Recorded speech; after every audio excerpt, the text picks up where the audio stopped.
मी सर्वांचं स्वागत करतो हवामान अपडेट या आपल्या यूट्यूब चॅनलवरती। मी हवामान अभ्यासक नेता जाधव। आपण पाहतो जून 2024 हवामानाचा अंदाज।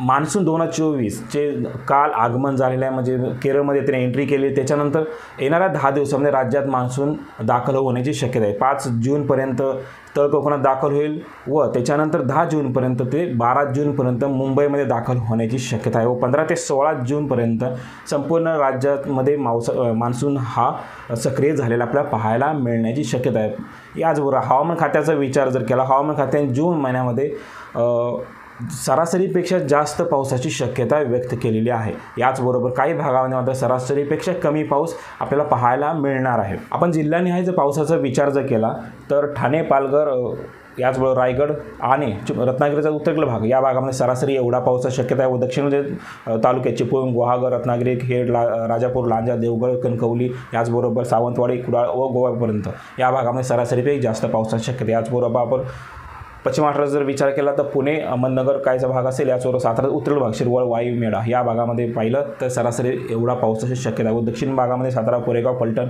दहिवडी, पाटण, कराड या भागामध्ये सरासरी जास्त पावसाची शक्यता आहे। याचबरोबर सांगली, कोल्हापूर, याचबरोबर सोलापूर याही भागामध्ये संपूर्ण भागामध्ये सरासरीपेक्षा जास्त पावसाची शक्यता आहे। याचबरोबर अहमदनगरचा विचार केला तर संगमनेर, अकोला या भागामध्ये सरासरीपेक्षा थोडा कमी पावसाची शक्यता या जून महिन्यामध्ये। मात्र बाकी उर्वरित तालुक्यामध्ये नेवासा, शेवगाव, राहुरी, श्रीरामपूर, नगर, श्रीगोंदा, कर्जत या भागामध्ये सरासरीपेक्षा जास्त पावसाची शक्यता आहे।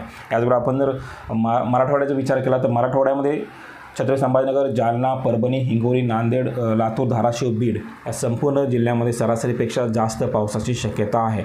जून, जुलै, ऑगस्ट, सप्टेंबर या संपूर्ण कालामध्ये सर्वाधिक पावसाची नोंद जी होणार आहे ते म्हणजे छत्रपती संभाजीनगर, बीड, लातूर आणि धाराशिव हा भाग आहे। या भागामध्ये सर्वाधिक पावसाची शक्यता आहे। या ठिकाणी काही भागामध्ये पूर परिस्थिती निर्माण होण्याची दाट शक्यता आहे। कृष्णा घाट असेल, याचबरोबर कोल्हापूरचं पंचगंगा, तसेच गोदावरीचा काठ असेल, याचबरोबर मुंबई उपनगर, मुंबई शहर याही भागामध्ये पूर परिस्थिती निर्माण होण्याची दाट शक्यता या पावसाळ्यामध्ये आहे। त्यामुळे शासनाने आत्तापासूनच नालेसफाई ज्या ठिकाणी पूर परिस्थिती निर्माण होईल या ठिकाणी आपण तिथे सुविधा देणे गरजेचं आहे। याचबरोबर आपण खांदेचा विचार केला तर धुळे, नंदुरबार, जळगाव या तिन्ही जिल्ह्यामध्ये सरासरीपेक्षा जास्त पावसाची शक्यता आहे। मात्र नाशिकमधील सरगणा, दिंडोरी, नाशिक, पेड, सिन्नर हा जो पश्चिमेकडील भाग असेल या भागामध्ये सरासरीपेक्षा थोडासा कमी पावसाची शक्यता आहे।